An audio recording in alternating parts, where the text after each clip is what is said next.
ஓ, எனக்கே தூங்கி எழுந்ததுக்கு அப்புறமும் கொட்டாவே வருதுன்னு தெரியல. என்னைய பார்த்தா எனக்கே பாவமா வேற இருக்கு.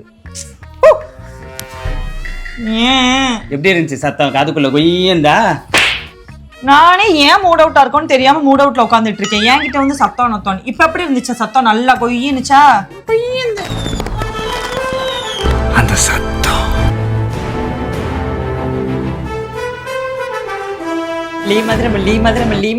எஸ், தீபாவளிக்கு ஸ்பெஷலா சத்தம் காது கிளியணும்னா நம்ம சிவகாசியில தான் பட்டாசு வாங்குவோம். அதுக்கு ஒரு பெஸ்ட் ட்ரேடர்ஸ் வேணும்னு தான் நாங்க சூஸ் பண்ணோம் பைசன் ட்ரேடர்ஸ். இவங்க கிட்ட all trending and latest collections அவைலபிளா இருக்கு. இல்லைன்னு சொல்லாம போதும்னு எக்கச்சக்கமான கலெக்ஷன்ஸ் வச்சிருக்காங்க. அதுவும் ஃபிளாட் 60% ஆஃபர்ல. இந்த பெஸ்ட் ஆஃபர் யூஸ் பண்ணி நீங்க ஆர்டர் பண்ணணும்னு நினைக்கிறீங்களா? ஆன்லைன் அண்ட் வெப்சைட் டீடைல்ஸ் எல்லாமே நான் டிஸ்கிரிப்ஷன்ல ஷேர் பண்ணிருக்கேன். வாட்ஸ்அப் நம்பர் கூட இருக்கு. நீங்க மெசேஜ் பண்ணீங்கன்னா டைரக்டா உங்களை கான்டாக்ட் பண்ணுவாங்க. சவுத் இந்தியா ஃபுல்லா இவங்களோட டெலிவரி இருக்கு. மேக்ஸிமம் 4 to 5 டேஸ்ல. Last date of delivery October 25.